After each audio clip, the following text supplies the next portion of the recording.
when you look at the business potential for the implementation of intelligent assistants, you get into some discussions about the value, both, and that Geraldine actually hinted at a little bit too, was the value to the enterprise that occurs when there's a good relationship formed through an intelligent assistant.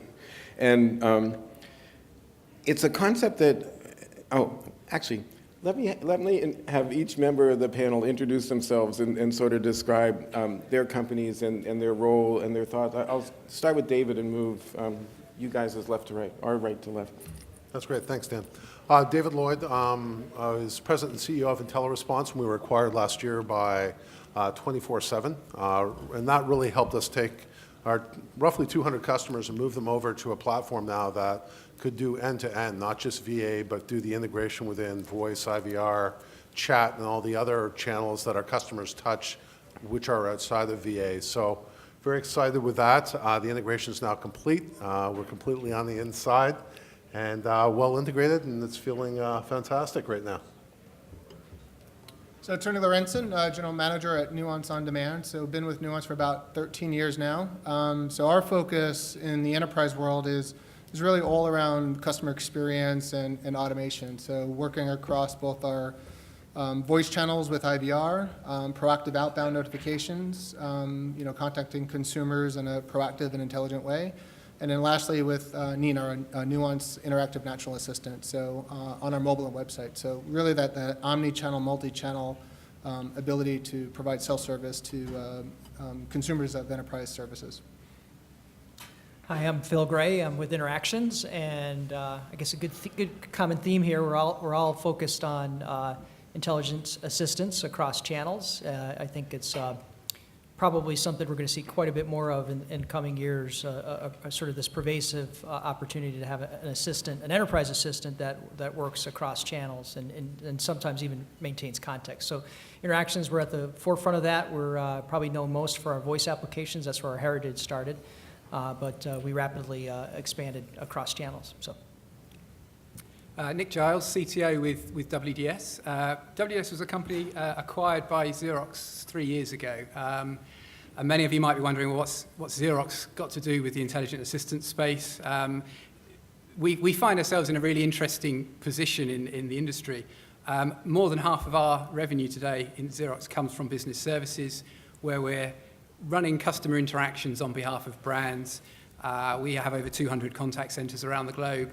And at the same time, we have a long history of research, both within our own research centers, but also through PARC, which you'll hear a bit more about tomorrow.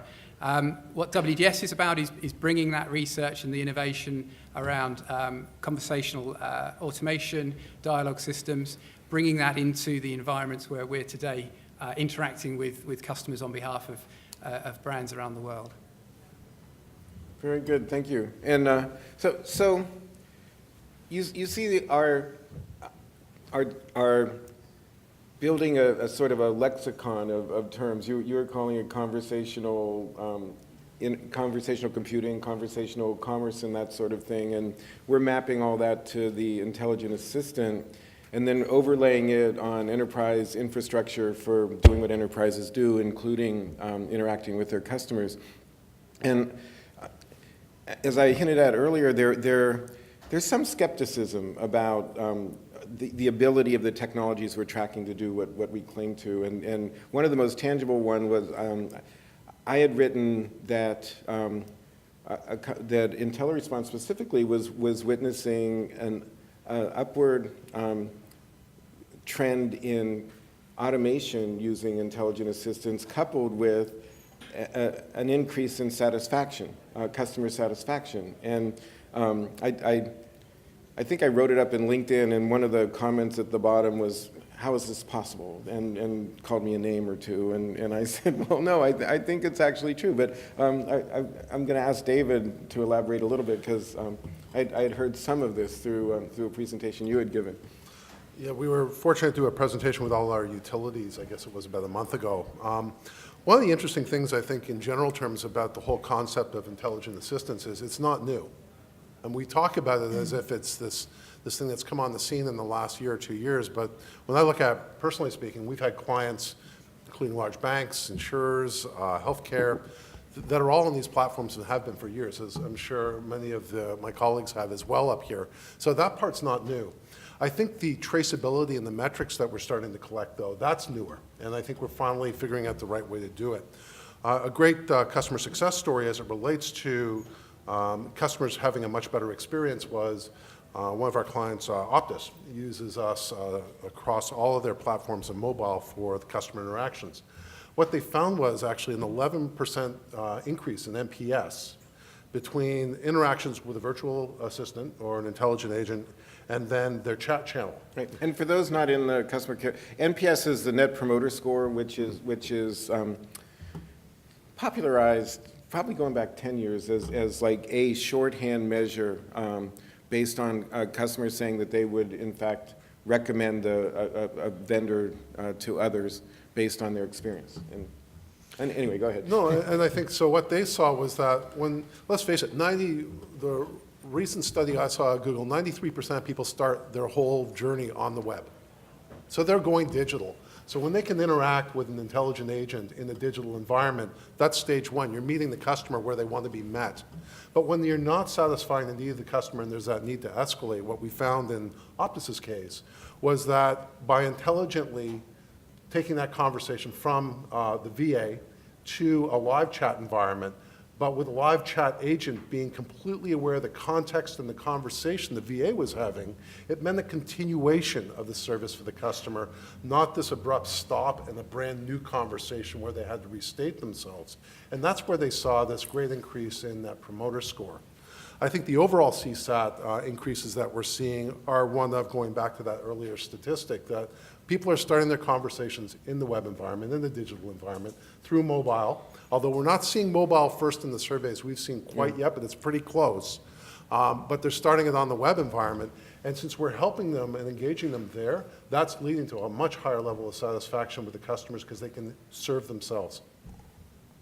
And you're all welcome to comment. Tony, you Yeah, say- no, so we totally agree with that said. And I think one of the things that we've seen also is, as conversations start in the digital channel, what we find with organizations is they're quite surprised sometimes about what consumers are interacting with them for. Like, why are they contacting them? So we're actually leveraging a lot of that data, and I think it's important when you talk about kind of the cross-channel experience, how do we apply that to other channels? And then how do we apply that to the voice channel? How do we apply that potentially to a proactive outbound channel? So we're certainly seeing the same thing, and we certainly feel that adopting that information and how we apply it to make that contextually aware, omni-channel experience is important. Comment, Phil, or? Oh, yeah. Well, I think any time you make something more lower the effort for a consumer, the net promoter is going to go higher. And so I think part of what we all need to do is really focus on that. Create not just helping the customer through a transaction, but helping them lower their effort so they can do things more seamlessly, more easily.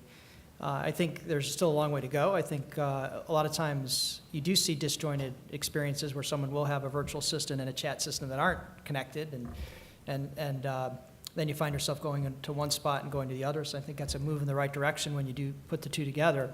But I think over time, as these intelligent assistants get smarter, the need for that chat agent will go down, and even that becomes even more seamless and quicker, because even with a chat agent, you still have a little bit of a queue time. There's still a little bit of a delay. So I think you're starting to see that you can actually have a better experience if the technology works better, because you're not going to have the delay. You're going to have immediate response, and you have an opportunity to even wow the customer further than having both the live agent and the assistant.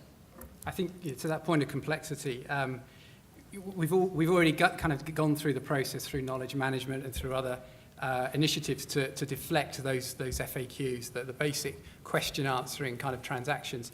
And what we see across our centres, 2/3 of the interactions we handle are of a complex nature. So we're either where the customer is wanting to transact, they're wanting to come and make a healthcare claim, or they're wanting to change their tariff on something, or it's an ambiguous presentation of symptoms. They're phoning up saying, email's not working on my iPhone. How do you get from that presentation of a symptom to figuring out, well, what is actually broken in that scenario, and what's the best solution to fix it. And I think that's the progression of the technology that we're very much looking at, is around, particularly around troubleshooting. How do you take these very ambiguous statements about, you know, the customer's context and their environment, and figure out what to do with those? And that's really the progression we're seeing as we look to go from that, you know, automation of those simple question answering into much more complex scenarios. That's the challenge. And then, you know, Beth's presentation from US Bank was Nina. And I guess what was very interesting to me is it sounded like there was a lot of out-of-the-box capabilities brought in, and I guess that was Nina Mobile that was being used. As you do the transfer, is Nina Web looking at the same sort of stuff, or? Yes, I mean, the way we look at it from an enterprise perspective, there's really three key things, which, you know, we started pioneering with Nina Mobile. You know, and as we progress with our Nina Web technologies, and as we progress with our conversational IVR technologies, it's all around three things, which is, one is how do we make it easy for not only organizations, but also consumers, so somewhat what Phil said, you know, make the experience easy.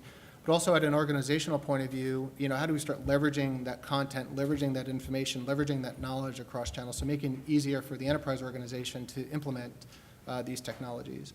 The second is around conversational, and we've heard a lot, you know, discussions around conversational, and Nina was actually our first foray into that, and we're now starting to see that bleed over into some of our other channels, like IVR, for example.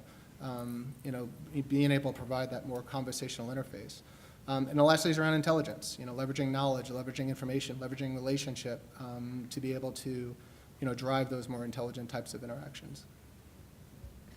So how did you feel about Geraldine's observation that the CRM system is the place where data, I'm going to get the quote wrong. It was the data morgue. What's that? Mortuary. The mortuary for personal data. Thank you, Doc. I think one thing we see with CRM data is human agents in a call center aren't incentivized on accurately logging the context or the problem, and therefore it's garbage in, garbage out. So a lot of the data can't really be used. With a virtual agent, you get a much higher fidelity semantic model. You know, you can actually figure out through machine learning what did go on in that interaction. What was the intent of the customer? What did we do about it? Did it work? Was NPS correct? And it's a much richer seam of information that you can then send back through to product development, through to other parts of the enterprise. So rather than just being this, you know, customer care just being this something that we all have to do it, but nobody really wants to be talking to their customers in a call center. You know, it becomes a much more valued source of, you know, that true voice of the customer. Better than human. Well, I think the challenge today is it's not that we don't have enough data. We have more than enough data, and we probably look at less than 0.1% of the data that we do collect. Thinking about a recent IBM study I saw a while ago that's looking at the volume creation and what's able to be consumed.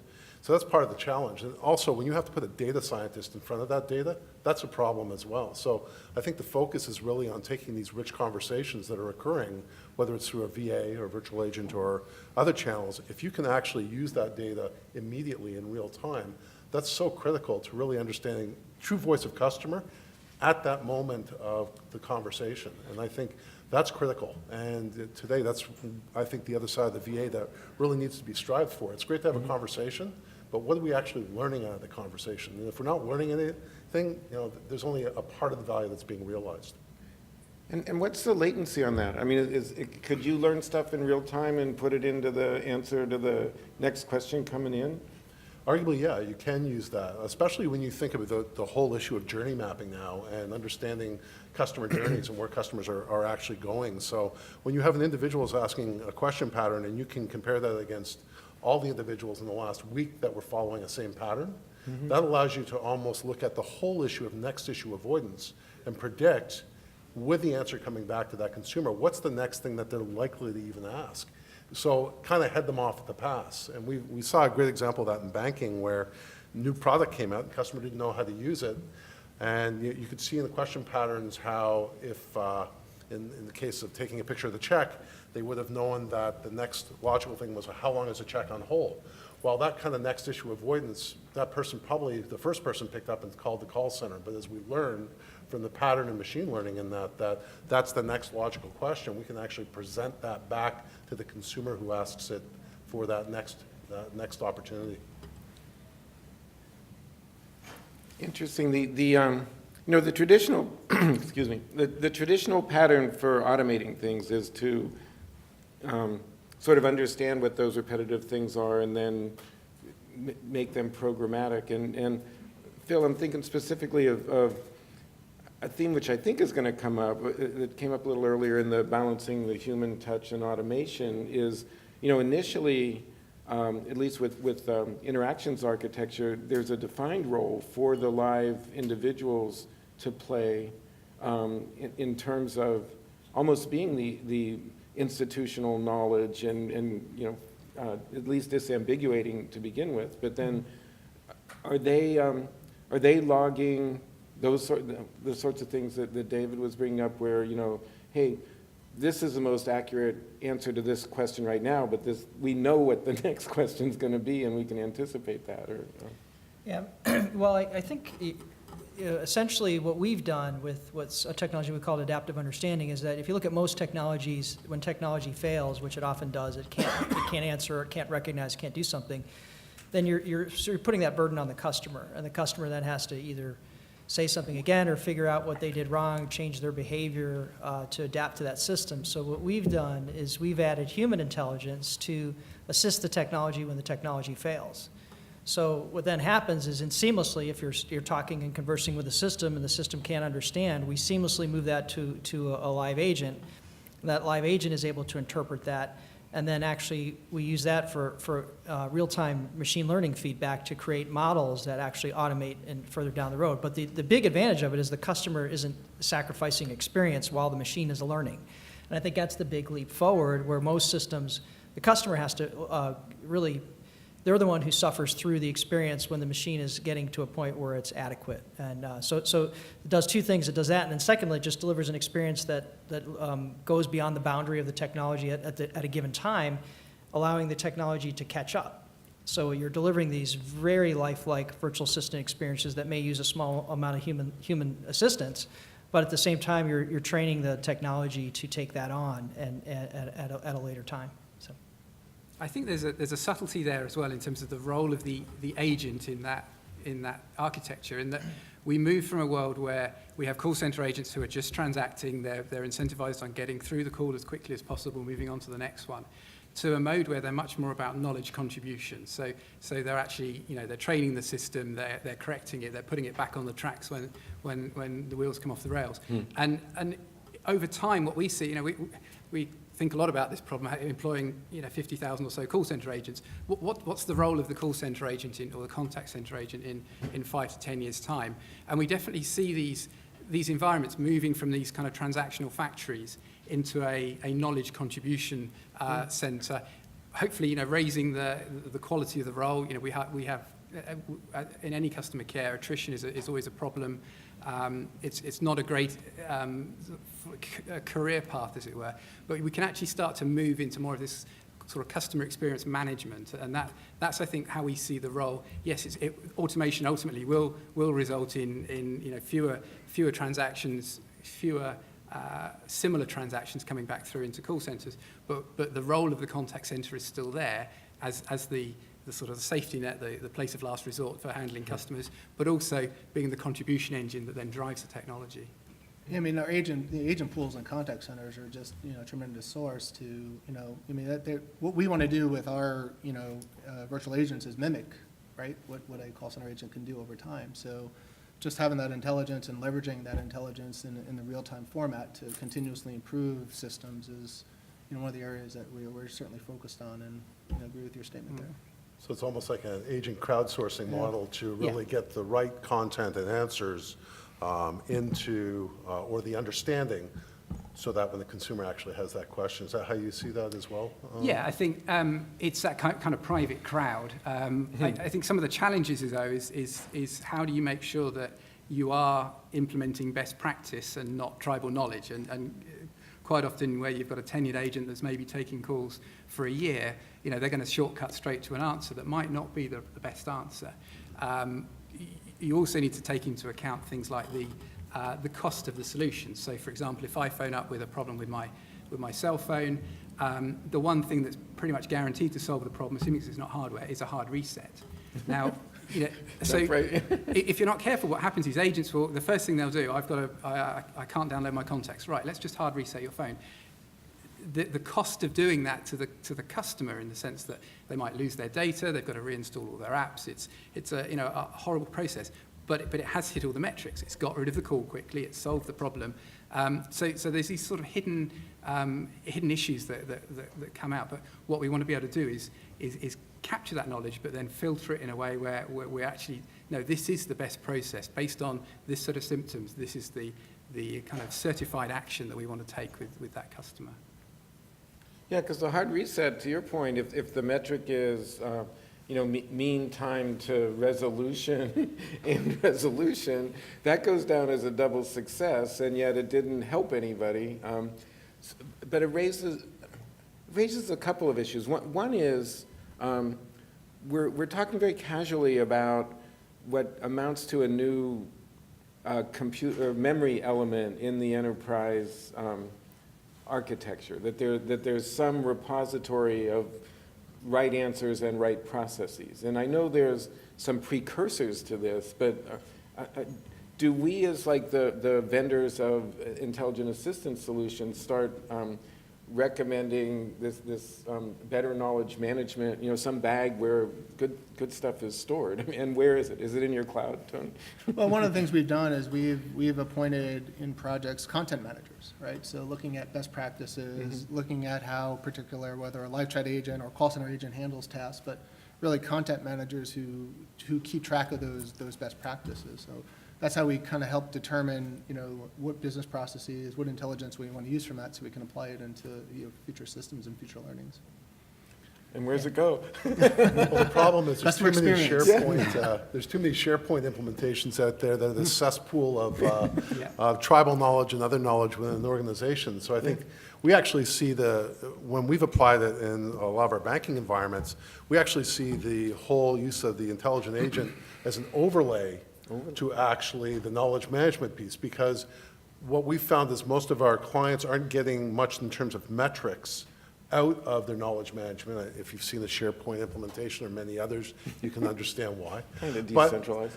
But the challenge is, most of us cling to the 7,000 or 8,000 documents that are critical to running our business, and the answer is, if statistically, most of them are irrelevant, but you're spending a lot of time, money, and energy on them. So we look at the VA as a way of really stripping away, especially with the analytics, what's really important to the organization that you should focus on and continue to cultivate, and what you should just let go, and let it be in the long tail and don't worry about it. One of the interesting things we're seeing too is actually leveraging the VA for contact center agents, whether it's a live agent or whatever the case may be. So it's one consumer facing, but two internally facing. I agree. From that point of view. I think the moving from a world of answer driven to your point, knowledge bases with we've got knowledge bases of 40, 50,000 articles, and when you actually look at how many of those are being hit, it's top 20, 10% if you're lucky.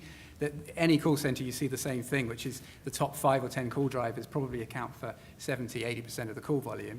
But you're spending all this time and money maintaining all of this knowledge, which actually makes the useful knowledge difficult to discover and difficult to surface, because it's hidden in the noise of the rest of the knowledge base. So the virtual agent allows you to take a much more question-centric view to say, actually, what knowledge do we need to answer the whatever percentage of questions that we're looking to automate through the virtual agent. And I think that drives some efficiency. But yeah, you're never going to replace the SharePoints and the wikis and the spreadsheets on people's desktop. It's about how do you expose them and make them the gold standard for the knowledge that then surfaces up to customers. So has that become part of the engagement model, is having some almost a plain English lens to define what questions to ask them to ask the questions in plain English that discover what the kernel of good information is among the chat, a wheat from the chat? Yeah, I could start. I think building that dialogue, again, I think we all are realizing that these customer transactions are becoming more complex, right? Because people are doing the easier things directly, natively in the digital channels. So now as the conversation becomes more complex, it isn't just an FAQ. You have to have a dialogue with that customer to figure out how to help them. And if you think about what a good agent does, it's exactly what they do. They'll get some information from the customer, and then they'll execute some steps, maybe look up something in a system and come up with a solution to that problem. And I think for us as the virtual assistant and intelligent assistant industry, we have to model that, right? We have to somehow get that intelligence built into our intelligent assistants, much the same way humans do. And it's a very difficult problem because it isn't always in a single repository, and sometimes agents are looking at multiple sources. And so I think some of those things, getting that foundational stuff in place so that agents can solve problems in a consistent way that are repeatable and in a structured format, and then taking those same learnings now and start to train your machines to do those same activities. So I think there's a whole layer we're just started getting at. Machine learning, I think, has been quite successful, if you've seen in speech recognition at the lower levels, just understanding what someone says. But now it's what do I do once I understand that is a more complex problem because it requires steps, it requires data sources, it requires multiple systems, and I think we're just at the tip of the iceberg of starting to even solve those issues. Any more comments on, okay. Questions from our attendees? How much have you guys seen the actual enterprise agents being used by the agents themselves versus actual people coming up and using them? Have you guys seen a lot of use in your technology for the agents themselves? We have, certainly. Call center agents or live chat agents themselves? Call center Yeah, agents in particular. So we've seen several of our implementations from a virtual agent standpoint, they've turned internally to be able to make their agents more efficient. So, because we're accessing the same knowledge, right? As Phil said, one of the best virtual agents there is mimicking what an actual human agent can do. So if we can streamline ways to find information and navigate the enterprise, why not leverage that for internal purposes? So absolutely see that quite often. And in that scenario, have you guys started on the agent side and worked your way out, or have you started on the other side or at the same time? We started on the external side coming in, so consumer side coming in, and we just, organically within organizations, they see the value of that and how to leverage that more broadly across their enterprise. We've seen virtual agents are really useful at codifying best practice and getting pockets of expertise out from the company, from silos within the enterprise. So, for example, in field service, we have fleets of trucks with engineers going out, fixing customer issues on site. And those guys really know the product inside and out, and they'll be able to fix a printer blindfolded. But what we were finding was that there was large volumes of those call-outs where they never actually didn't need any parts to fix the problem, which indicated that we could have fixed the problem further upstream. So we've actually putting agents in, nothing to do with customer interactions, but just internally within our own corporate communication, where what we can do is train the system using those engineers, but then put that knowledge set into our dispatch center or even further upstream into our welcome centers, so that we're actually stopping these problems getting through as far as a truck roll, which is obviously an expensive operation. So we've seen that idea of codifying that expertise from wherever the source of knowledge is, and then delivering that more widely within the enterprise. I think in our case too, I'd say 20% to 25% of all our implementations, so pick 100 of them, are now agent as well as consumer. But we typically start on the consumer side. I can only think of about 3 or 4 clients across maybe banking and insurance that actually only exist in the agent environment, which is quite interesting. But it's very powerful, as already noted, and Tony talked about it as well. We have one client where if they pick up the phone, because of the nature of their business, they'll actually lose money in that transaction. So if they can help fend that off at the consumer level, that's great. Or if they can help that agent answer that question in a very short period of time, measured in 20, 30 seconds, and get off the phone from an AHT point of view, they still win. So the agent implementations are quite interesting that way. The one thing we do see is that our agent conversations and answers that are delivered to the agent augment what the consumer might receive as well, because the agent typically has more flexibility than we might want to offer a consumer. So the audience can be different. The question can be the same, but the conversation might be subtly different because I want to cancel an account, and the agent has more capabilities or power to do things that they can be educated about than the consumer might be offered just on the consumer site.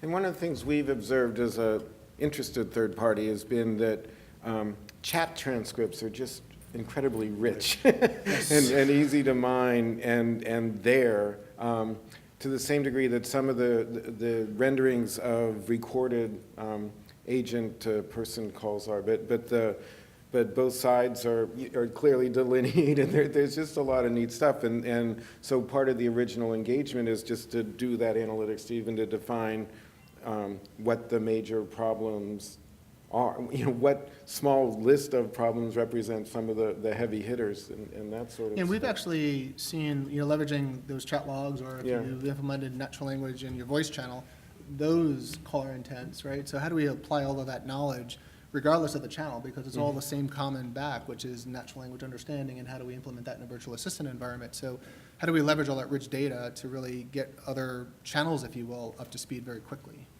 Yeah.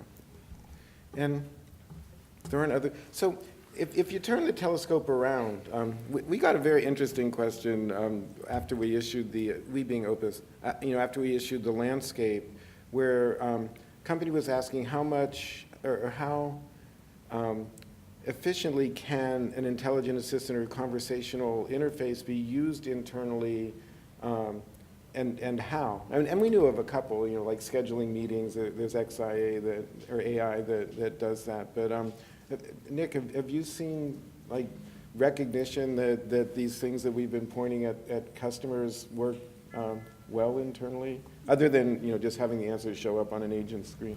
Yeah, I think certainly that field service example is one of those where we're very much automating that what was a chain of command, as it were, in terms of activity that's going on. I think there are a number of use cases. Thinking about some healthcare and so some of the transaction processing we're doing, where we're doing large volumes of mortgage processing and so on, where you just want to get a very quick situational awareness of what do I need to do next as an administrator trying to process this. What's my next action, and just having next best action informed to me, I think, is an example where we can just create some efficiencies. We're not looking to guide or do the work for them, but we're just saying, this is the order of events that need to take place for this communication to be effective. Well, you mentioned the SharePoint. I mean, you think of all these things out towards at a cubicle level where there's documents that are people's pet documents, and they don't even, couldn't you just use some natural language interface to say how many people have, an interest in this just based on what their opens are? Well, we saw some recent implementation by our clients. Always interesting what they do with your solution once they have it out of the box. Yeah. And all of a sudden, we appeared in their HR group. Right. And they were using the VA to interact with the employees to deliver answers to questions and processes that were about the HR function. Open because, enrollment again, period is like a perfect time for that. yeah, for healthcare. And, so for us, we love seeing these different use cases emerge because it's really not about the specific knowledge is it for a consumer. It's about really unlocking the ability for an individual to really self-serve. That's the bottom line. Whether it's a sales or a services-based channel, that's really what you're enabling. And if HR can do it inside an organization, so I understand my benefits plan and can use it, and I don't have to think like a search robot to do it, I can just ask my question about what's left in my dental benefit, that's a heck of a lot easier than trying to optimize a bunch of search terms and trying to get at it that way. So I think it's just a natural offshoot of success that our organizations are having outside and maybe in the agent environment, and seeing how the organization pivots that internally. Yeah, and I think what we're uncovering, and I like it, the way people use stuff once they've opened it up. When you are in the enterprise, it's to fulfill enterprise objectives, which get down, if it's a contact center, those are pretty well understood, but in other ones, it's a time to market sort of issue, it's the improving employee productivity, and there's a lot of potential to fulfilling that. And that's going to come up in our next session, which has to do with the Intelligent Assistant Awards. But let's thank our panel here. I think we've drawn this to a close.